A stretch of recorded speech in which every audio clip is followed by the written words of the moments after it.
Maintenant, on va commencer. Donc ça, on va dire que c'est 1.1 du coup. Maintenant, la deuxième formule. Donc ça, c'est une deuxième vraie formule. C'est quoi? J'ai vu quoi? Là, j'ai vu que K, il est jamais égal à 1. C'est-à-dire quoi? C'est-à-dire que ce K, en fait, on l'a pas traité. Pourquoi on l'a pas traité, celui-là? Parce que regarde, ça, c'est x à la puissance 1. X à la puissance 1, si je le montais, c'est x à la puissance moins 1. Et si maintenant je veux appliquer cette formule, est-ce que tu vois où est le problème? Essaye de réfléchir vite fait. Donc j'ai x à la puissance moins 1, j'applique la formule, je vais faire moins 1 plus 1, ça fait combien? Ouais, ça fait 0. Du coup j'ai 0, donc jusqu'à là, pas de souci, mais je divise par quoi? La même chose, donc j'ai un grand problème. Mais regarde maintenant, si on réfléchit de nouveau, faire la primitive, c'est l'inverse de faire la dérivée. Qu'est-ce que, quand tu dérives, donne 1 sur x?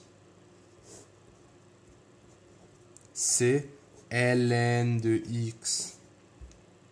Ouais, c'est exactement le ln de x. Donc là, ln de x, x est strictement supérieur à 0. Donc, deuxième formule à connaître, qui est très logique, je pense, c'est la dérivée, donc la dérivée du coup, la primitive de 1 sur x, c'est ln de x. Marche? Alors, jusqu'à maintenant, on a couvert quoi? En gros, on a couvert tout ce qui est x à la puissance k, avec k, tout type de puissance. Si c'est positif, j'applique ça. Si c'est négatif, je le transforme, donc je l'inverse. Je le passe via étape 1, et c'est fini, donc après je le retransforme. Et si j'ai 1 sur x, j'ai ln de x. Donc on a déjà fait la plupart.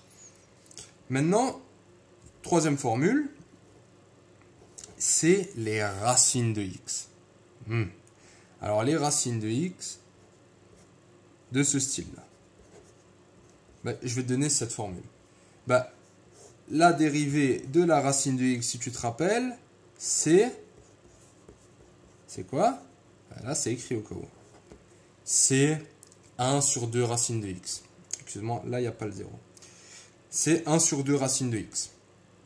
Du coup, la primitive de racine de x, la primitive de 1 sur 2 racines de x, c'est racine de x. Ok? Voilà, donc celle-là, très simplement, encore une fois, t'inquiète pas, on va faire les exercices, tu vas bien comprendre. Là, j'insiste sur une chose. Tu vas le voir en exercice, mais la racine est en dessous ici. Pourquoi je te dis ça? Parce que si j'avais une racine au-dessus, x à la puissance racine de x, est-ce que j'ai besoin de cette formule? Non, pas du tout. Pourquoi? Parce qu'il faudrait que j'ai la racine en bas.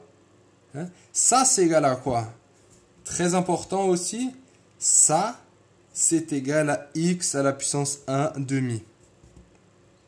Je ne vais pas t'en dire plus, mais du coup, maintenant, si tu te retrouves avec x à la puissance 1 demi, quelle formule tu peux utiliser? Exactement. Ça, je te laisse faire. Ce sera toi sur un exercice. Donc, n'applique pas ça. Ça, c'est vraiment quand tu as une racine au dénominateur.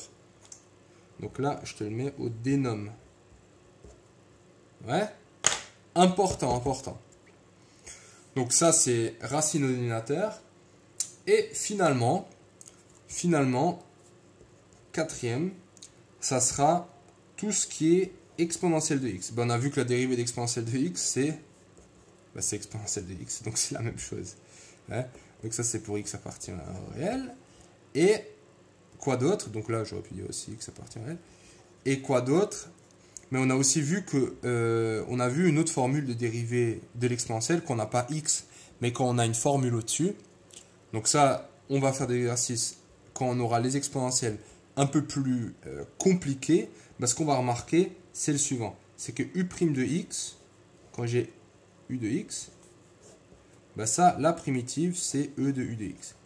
Mais là, ça se trouve, tu vas me dire, ouais, mais putain, mais cette vidéo, elle sert à rien, tu vois, parce que pourquoi? Là, tu es juste en train d'écrire à chaque fois l'inverse. Oui, c'est exactement ça. Et si tu es arrivé à cette conclusion, c'est très bien. Regarde, si je fais la dérivée de ça, donc tu peux reprendre le cours des exponentielles si tu t'en rappelles pas, la dérivée de ça, c'est quoi? Tout simplement, c'est la dérivée, c'est ça. Alors, tout simplement, encore une fois. Donc maintenant, qu'est-ce que tu observes? Une grande forme. Donc cette grande forme, elle reprend la majorité des cas, à part le ln. Quand on a une racine en dessous, on procède à cette formule. Exponentielle, c'est celui-là. Et pour le cas un peu plus compliqué, hein, donc si tu te rappelles bien, la dérivée de l'exponentielle, c'est l'exponentielle de u de x, c'est u' de x exponentielle de x. Voilà pour les formules principales. Je te conseille de mettre ça sous forme peut-être de fiche pour t'aider vite fait. On va reprendre ça dans la prochaine vidéo qui sera une vidéo avec les idées. Je prends encore 10 secondes pour vraiment appuyer sur l'importance qu'il faut tout le temps mettre les constantes. Alors je sais, c'est un peu chiant, mais qu'est-ce qu'on a vu? On a vu dans la première vidéo, je te conseille de reprendre au cas où, c'est que la primitive, donc c'est bien l'inverse de la dérivée. Donc si je dérive ma primitive f, je tombe sur ma fonction petit f. Petit f, c'est bien ce qu'on veut sous la courbe de petit f. Et on a vu que bah, du coup, si j'ai f mais avec une constante, bah, ça marche aussi, tu vois, parce que la constante, la dérivée d'une constante, c'est 0. Donc en gros, ça là, ce que j'ai écrit, c'est vrai, oui, c'est vrai, mais j'ai choisi la constante est égale à 0. Pour l'écrire de manière plus générale, donc ce qu'on va faire, on va mettre là, à chaque fois, plus k. Là. Donc dès qu'il s'agit d'une dérivée, on va mettre plus k.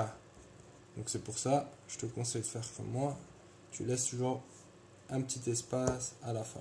Bon là dans les exemples du coup aussi, hein.